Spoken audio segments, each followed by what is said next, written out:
All right, so we got some big PoE2 news today, and kind of was going through all the ascendancies and was just kind of inspired to make a video to kind of go over the list of ascendancies in which mostly I find the most interesting, A and B, ones that I think are going to be the easiest to make work early on.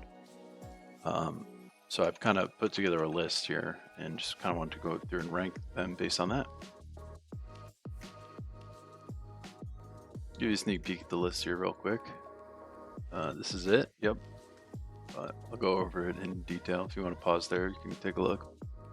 Again, it's mostly just based on my interest in playing and the ability to make work early game. There's a lot of mechanics in some of these ascendancies that I don't think really anyone understands how they work, like Darkness and Acolyte and some of the specific like abilities, procs and stuff like an Invoker, Elemental Expression, and Stormweaver has one as well. I can't remember the name of it, but I'm gonna exclude things like that and just kind of look at like raw dog, like day one plug and play kind of builds, and also I have factored into the equation just the general like aesthetic of the build and how interesting it looks to me personally. So number one is, I think we've heard a lot of people talking about this, but the Blood Mage looks absolutely bonkers. You can pretty much just play at the baseline, right? Like worst case scenario, you can play any crit spell gem on a Blood Mage. I actually don't know where the positioning is, so here I'll go on the right.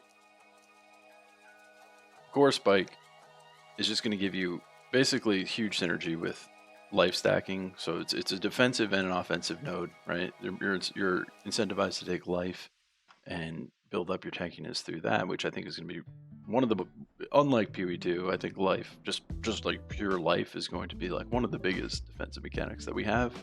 A lot of the reason that life lost its value over the course of PoE1's existence was just that there became so many additional layers that were more powerful. But at the beginning of the game, that was like what you did, right? You stack life.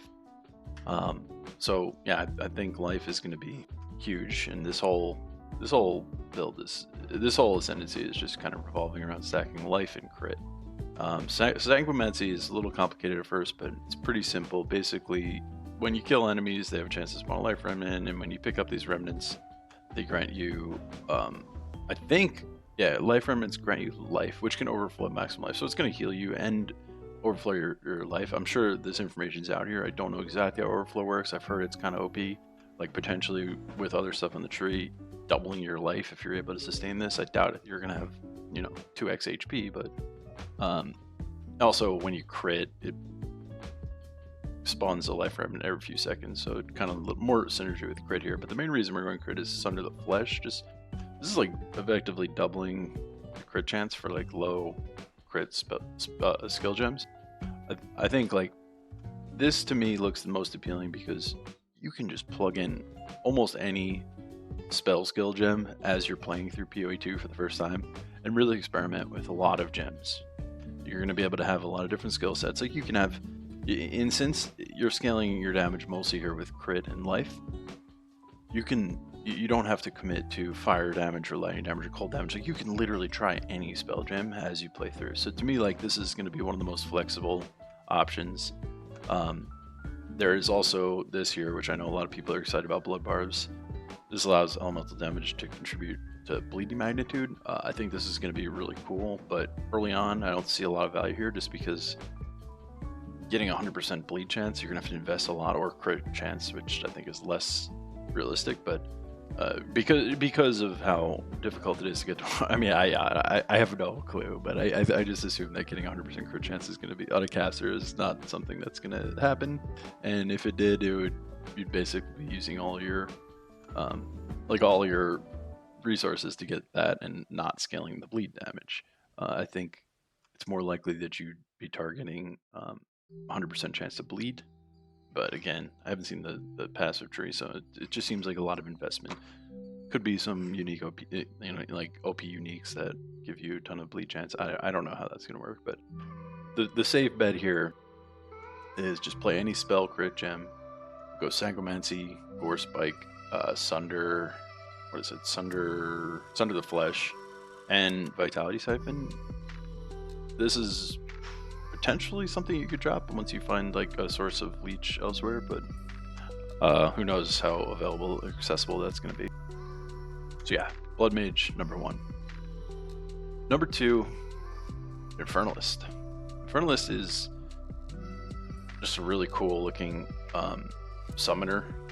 I see most of the value in the summoning right now, but demon form, I did look at some of the breakpoints for like each level of demon form, and it looks like at 10 stacks, which I'm assuming, you know, anyone that's like, especially if you're considering playing hardcore, which I don't think anyone really is there. I think a lot of people, myself included, are just gonna roll out hardcore and see how long they last, and then just play, you know, get dumped into standard and play with everyone else.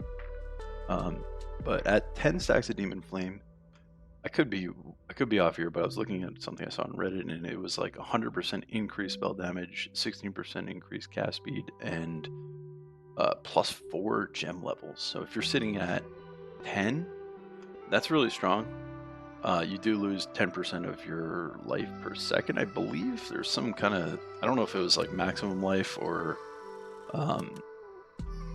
current life, but yeah, it just seems like a lot to overcome. Like you're dead in 10 seconds if it's maximum life. So yeah, I mean, definitely really strong. Let me zoom in a little bit. Definitely really strong, but I just think that the investment in, I don't know, who knows, maybe it could just be like a leech thing and you'll sit at 10, but I don't know. Either way, I think this is, the strength here is just playing summoner. You have Altered Flesh, you know, you get some max chaos damage. You're taking 20% fizz as chaos is always good. You can get max fire damage. This is a really strong defensive node. You'd go Bedat's Will, just reserve that life, and you know, crank up your life, and you just naturally gain spirit by stacking life. So another incentive to stack life here. Life equals damage equals always a favorable mechanic in my opinion. Could potentially, if you get enough life, you could potentially look at like Bedat's Hand and play some kind of hybrid, but I don't really like this. Reserving half your life is a little too much, especially if you're stacking it, because the more you have, the more valuable it is, and 25% of more is more. So and then you definitely are going to take Loyal Hellhound. I have no idea how much damage this does, but the damage it does is almost irrelevant. I'm assuming it does some significant damage because it seems like a lot of these summon pets that they have given us in the past on the tree are kind of OP, but the main reason you're taking this is it's literally just 20% less damage taken, assuming you have that pet alive. So that's really good. If you don't take Bedat's Hand, not really sure where you'd go with the 4th point, but yep.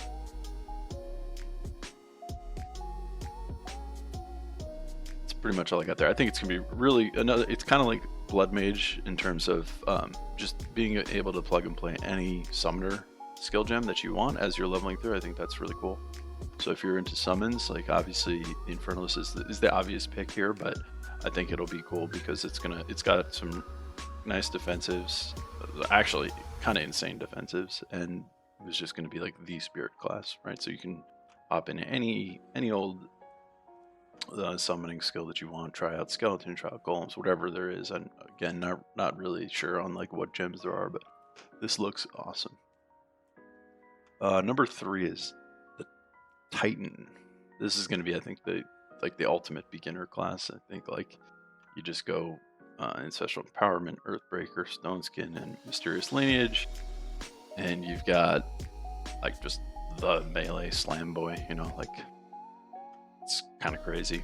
I think like this will be, if this is your first time playing, probably play this. I think you know, it's going to be pretty simple, just to go through the tree and see what increases your melee damage, increase your life, you know, whatever. It's pretty straightforward. The hulking form is actually nuts. I think for most I think like, even obviously there's huge value here with strength stackers, given a lot of these other ascendancies really synergize with strength skills, but I think like there's even a case for in stackers to potentially be playing this with Hulking Form. You'd go like Hulking Form, Mysterious Lineage, and then, I mean, that's the thing. It's just, in order to take this, you have to take Colossal Capacity, which is kind of a meme. I'm sure they did this on purpose. They saw everyone looking at this saying, holy shit, that's insane. And then they'd go over here and look at, it's here. Okay, what do I have to take before that? And then Colossal Capacity is you carry a chest which adds 20 inventory slots. So, I mean, it's big quality of life, but yeah, it's a pretty funny meme by GGG. But I think this is strong enough to justify spending 2 Ascendancies on 4 total points, I guess. But yeah, like a caster, like an in-stacker could potentially go like 1, 2, Colossal Capacity, Hulking Form, Mysterious Lineage, and like, I don't know, Stone Skin. Like, yeah, sure. I think this is just so good that it's going to draw a lot of attention from stats. You just can't ignore how valuable that is. But yeah, this looks like a really cool build or a really cool Ascendancy, and definitely one I think that beginner players should lean to. Number 4 is the Deadeye. Now, if you kind of just look at all these, they're all like just good. Like every single one here is just good, which I think is good design.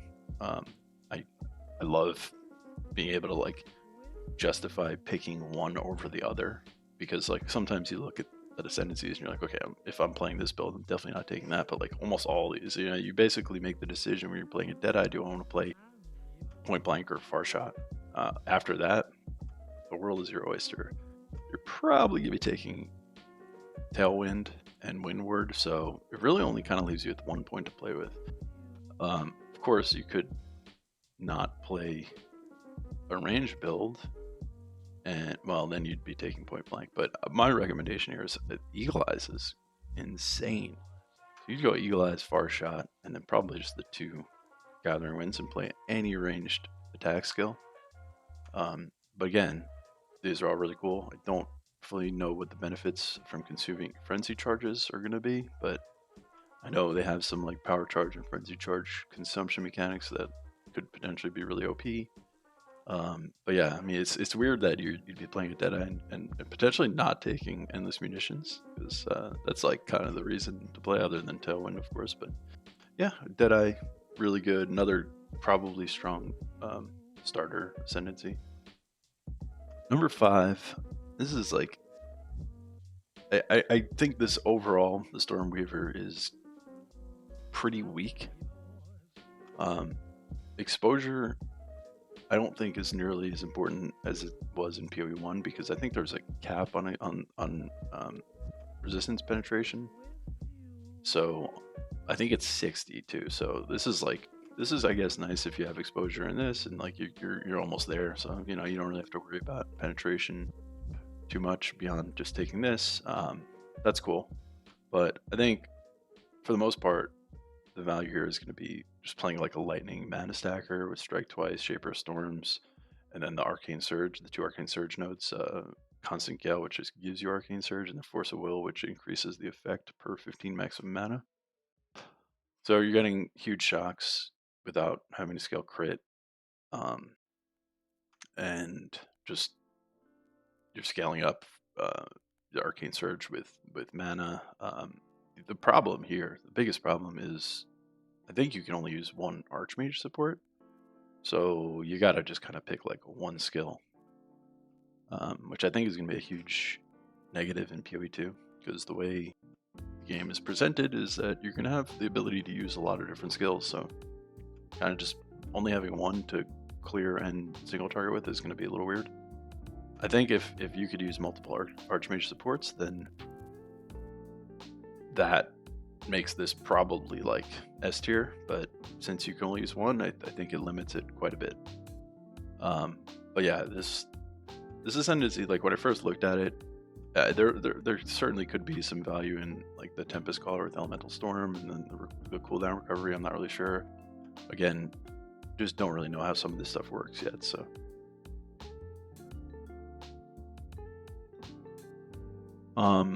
next is the Pathfinder. So 50% more flash charges gained. Again, kind of have no idea how flash charges are going to feel. Obviously, the density in PoE2 is expected to be considerably lower, so could be nice. But you only have 2 flasks. Just I think I guess you can configure them, but like 2 flask slots, I don't know. You get a life flask and a mana flask probably. This is insane, obviously, because like I said earlier, I do think that life is just going to be like #1 defense. That being said, I do expect like armor and evasion to be significantly more powerful than they were for the majority of PoE 1. They started to become very, very powerful towards the end of PoE 1. But like armor and evasion were always just kind of like, you just, for the most part, through Path of Exile's existence, like you just kind of took what you got, you know, and like towards the end it became, ones like Grace and Determination got reworked. They became like very valuable, but I think life and the ability to just have your flask on permanently is going to be nuts. But if you were to play, you could play like one of these attack concoctions. Looks cool. Potentially insane. I don't know. You know, everyone loves poisonous concoction. If you were to do that, though, you'd have to take these 3 or these 2: contagious contamination, overwhelming toxicity, and yeah, you could also just take those and play any poison skill. I think that's really strong. Relentless Pursuit.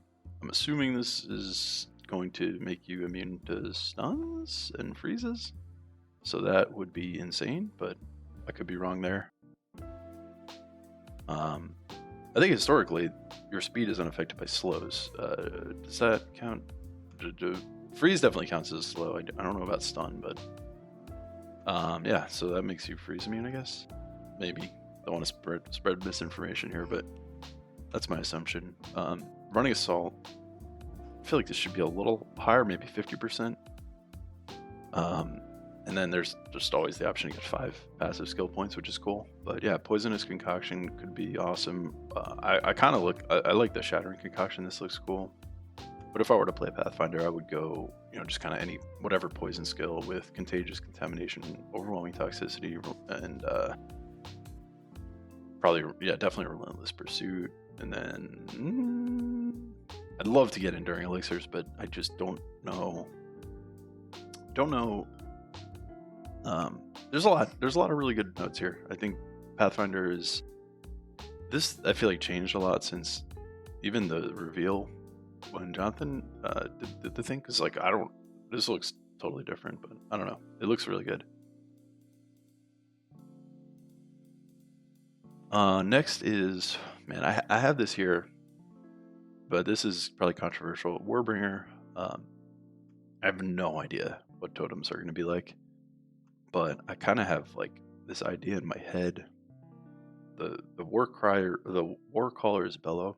So this is gonna, every time you war cry, it's just corpses are going to explode, dealing 25% of their life as physical damage. I'm getting an ad right now, which is kind of weird. So 25% of their life is physical damage. We all love explosions. Like casting a war cry might be a little weird to do it, so why not use like corrupting cry to clear maps with? That way you're with no cooldown, you're just kind of running through spamming that. Every pack to pack, you pop that and then you pop it again, like as the first couple mobs start dying, and then everything just explodes. So you scale up some AoE, and then you take some like bleed totem isk thing to just enhance your single target damage. I don't know. Again, not really sure how totems work, but I think this is. Oh, like I'm so torn on this ascendancy because I really dislike the Jade Heritage and Answered Call stuff with the spirits. And I don't, it just doesn't really fit. But I guess the spirits are cool. Like if you're doing pure totem, totem build, but it's like minions. Like I don't know.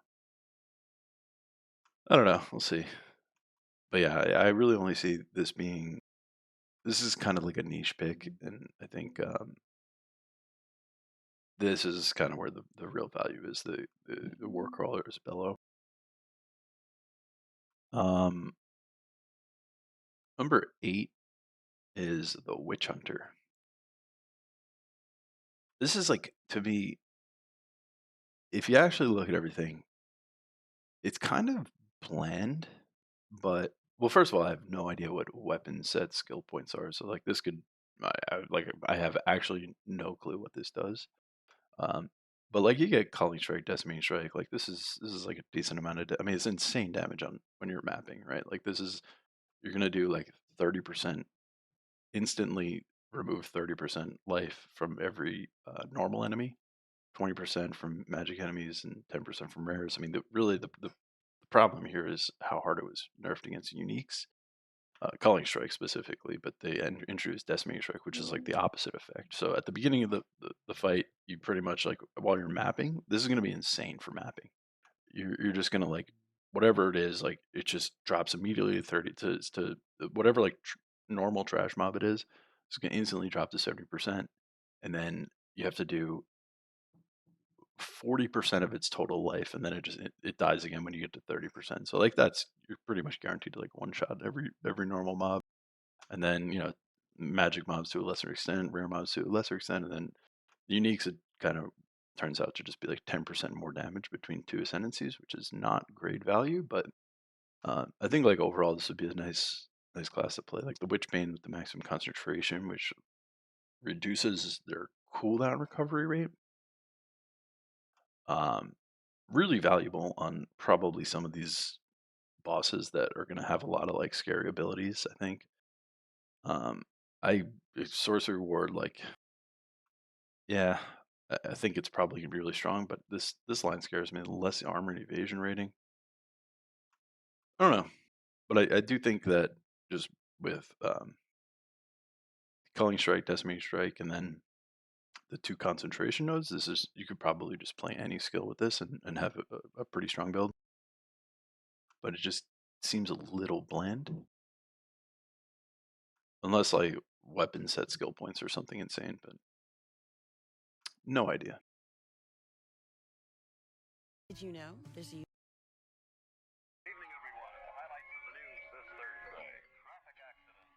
a Next we've got its mercenary counterpart, the Gemling Legionnaire. Really cool concept. This is like the opposite, right? Like I think that whereas the Witchhunter is pretty bland, this is not. There's a lot going on here. I think this could definitely be really good if you're using gems that greatly benefit from quality and gem levels. Like it immediately takes like almost every attack gem. Thinking from like perspective of PoE1, this takes out pretty much every attack gem though, right? Um, so I don't know, like quality could be something that's like totally insane in PoE2. Levels, who knows? But yeah, if you're using a gem that benefits greatly from quality, I think this could be very good. The main thing here is the thaumaturgical infusion. Again, this is like really rough math. I don't know if any of this is even true, but like I think there's what eight slots. Let me break out the calculator. I'm just gonna like rough this here. So you got I think eight skill slots by default, right? So if you take 4 and 5, which is integrated efficiency, which gives you 3 additional slots, so that's 11. Oops, what did I just do? Yeah, 8 plus 3. Good. Okay, we can do math. And then we're using, assuming we have 11 6 links, or we'll say 5 because this is we're just talking about the supported socketed gems. So there's going to be 5 supported socketed gems on each of those, I think, right? Like eventually you can just get 6 links on everything, I think, but that makes the max resistance per 4, so divided by 4, that gives us 13.75 max res to play with. Now, the real value here is you're fighting like a pinnacle boss, right? So if you balance this out, that's that's over 4.5 max res to each elemental. Like assuming you were able to find like, the like enough blue, red, and green to support it evenly. I do think like this is kind of toxic gameplay because you have all these skill slots. There's no way you're using 11 skill slots with 6 leg skills. Like you just have like random ass red, blue, and green support gems in there just to balance this out. I think this is how it works. But if you did want to like slam all this into one resistance, you can get pretty easily get like max res. So you're going up against Searing Exarch, or a bad example, but like just like a boss that uses like one specific element, and you need to tank up for that. You can just slot in all fucking, like, excuse my language, you can slot in all red gems and get max fire, get up to like max fire res, like, and just be giga tanky against that boss, right? You're gonna have like a bunch of bricked useless skill gems or skill slots, but pretty cool. I think there's a lot of like abuse cases here that you could take advantage of. Kind of promotes some like weird toxic behavior, but it is what it is. The rest of it, I think this is cool. It's like it's cool, but it's like when you roll like reduced requirements on a ability on like a piece of armor, and so it's a brick, you know. It is what it is. Um, yeah, this also could be cool too, because I think that just the inherent bonuses from stats in general are going to be more valuable in PoE 1, or sorry, in PoE 2. Just because like the amount of bloat that took place over the course of PoE 1, no one really ever like, no one would be like, oh yes, I got int, now I can have more mana and energy shield. Yes, unless you're stacking, of course, but you wouldn't really stack with this because you're stacking bonuses. You're stacking um, attributes to achieve different goals, not get the bonus from the inherent, you know, effect. Yeah, cool class. Kind of like niche again, but some cool shit you could do with that for sure. Next this is number 10, the Invoker. I think I could be totally wrong about this. I think this is like 50-50. This could be the most busted ass insane class in the game. Or I would actually lean towards that. I just generally don't like the Unbound Avatar. Me, and like they introduced that with the Warden in PoE 1. It's just not like my style of gameplay. The elemental expression could be nuts.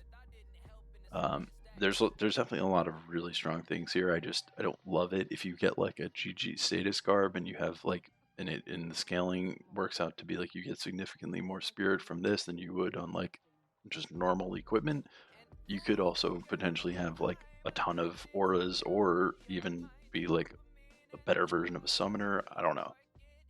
Um, this is really cool too. I think this is just like, if you want to play hybrid, it just gives you, if you're not like if you're not really investing into one or the other, like this is just a good node to take. The protect me from harm, meditate. Like this is really weird for me, but it's gonna depend how it works.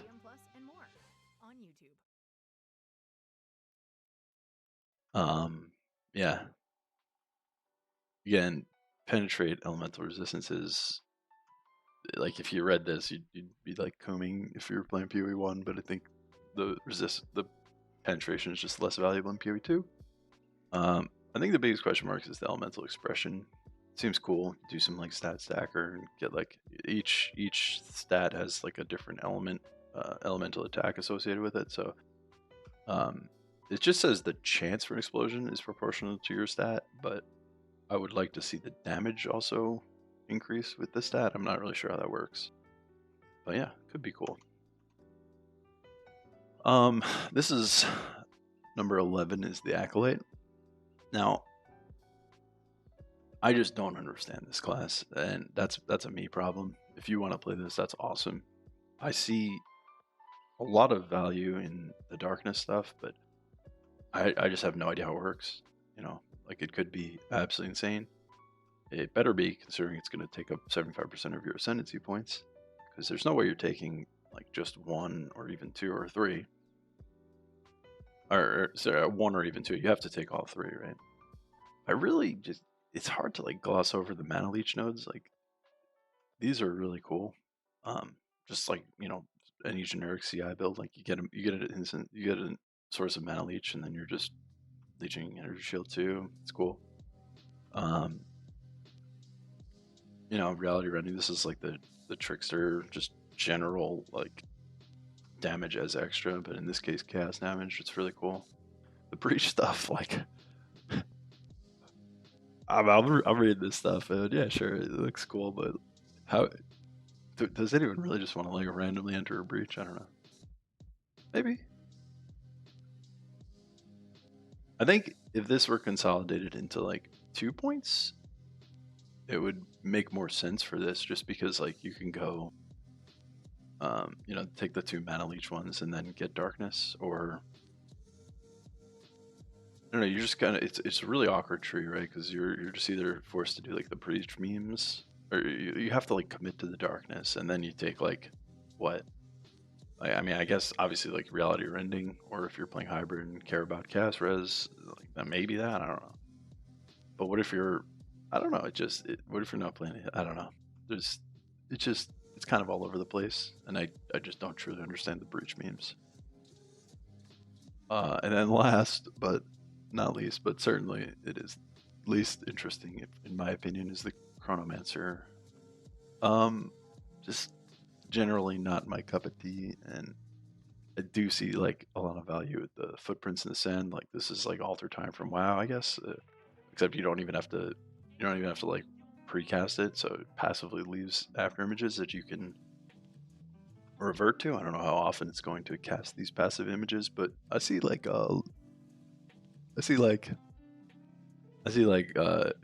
using this and just teleporting into like a huge slam accidentally being a huge problem. But if you're an insane gamer, sure, that's cool. Time freeze probably pretty strong with bosses if it works on them as like effectively as it does for trash monsters. I doubt it does, but it still could be cool to just kind of negate some of the like scary abilities that a lot of bosses are gonna be doing. Manipulate time, resetting the cooldowns of your other skills. Like, sure. I hate this. 33% chance to not consume a cooldown when used. Like, I loathe that. It should be 33% reduced or increased cooldown reduction, if anything. I don't like the skills that are just like RNG. Like what are you gonna do? Like make your build around like something that casts that like a 10-second cooldown, and then like every 3 casts it just gets reduced, or it just doesn't get consumed. Like, I don't know. The circular heartbeat, or no, sorry, Apex at the moment is insane for sure. But like, yeah, to me this is just kind of looks pretty soy. You're probably just playing it for the slow and to play around with the footprints. Like another one that I hate. Every 12 seconds, gain 50% more cast speed. Like it's like the conflux. I hate that stuff. Just give me like consistent effects. I mean, yeah, 30% damage recoup's nice too. It just seems like you're taking this just to be like tanky in a cool way. So yeah, that's cool. If it's your cup of tea, that's awesome. But not for me. Yeah, that's pretty much it. I think. Right, I went through them all. Yeah. Really excited for PoE2 for sure. It looks awesome. It feels like very surreal that it's actually almost here. So I will be playing my number 1 ranked Ascendancy. I'll be playing the Blood Witch because I'm a metacuck, but mostly because I just want to be able to like switch skills around, try whatever I find, and like just try all the skills and see which works the best. Definitely excited to play the new Spark. Arc looks cool. Probably be playing mostly with like lightning skills to start, but again, since you're not really scaling, since you're scaling all your damage for the most part with life and crit, you don't have to like invest into one particular element, so you can literally try anything. So that's what I will be doing. Yeah, GLHF